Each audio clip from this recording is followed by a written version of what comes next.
नमस्कार, मी मोनिका शर्मा आणि आपण पाहत आहात लोकसेतू मराठी न्यूज चॅनल। तर चला पाहूया आजच्या बातम्यांमध्ये काय खास आहे। नाणेसधाम रुग्णवाहिका व 1033 रुग्णवाहिकेची जीव वाचवण्यासाठीची धाव, भरधाव ट्रकच्या अपघातात एक ठार। धुळे सुरत महामार्गावर 4 वाहनांचा भीषण अपघात, एकाचा मृत्यू, तिघे जखमी। धुळे सुरत राष्ट्रीय महामार्गावरील कोंडाईबारी घाटात आज सकाळी सुमारे 10 वाजेच्या दरम्यान भीषण अपघात घडल्याने परिसरात मोठी खळबळ उडाली।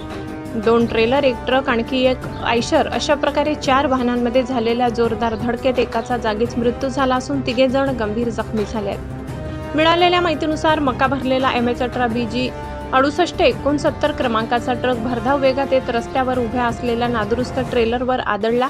धडकेची तीव्रता इतकी होती की ट्रकने पुढील दुसऱ्या ट्रेलरला तसेच एका आयशर वाहनालाही जोरदार धडक दिली।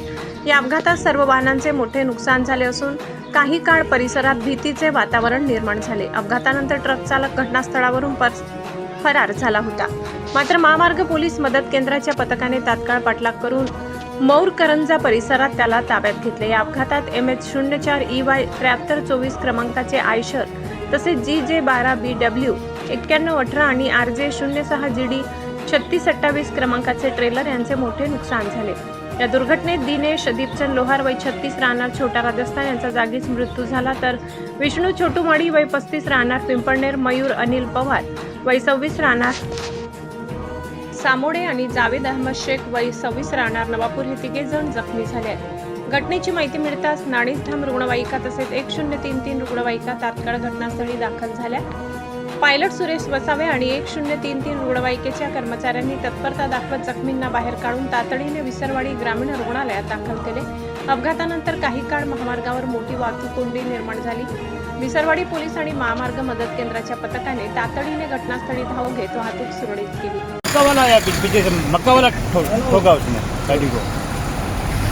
ये दोनों गाड़ी है ना, इधर को पहले खड़े हुए थे, फिर पीछे से मक्का वाला गाड़ी वाला आया, उसने ठोका गाड़ी को। कितने ठोका? दो गाड़ी को ठोका ही नहीं। एक ये एक ऐसे गाड़ी है। और टेम्पो को भी ठोका क्या? हाँ। और ये तुम्हारे ट्रेलर को, इसको भी ठोका क्या? इसको भी ठोका है ना।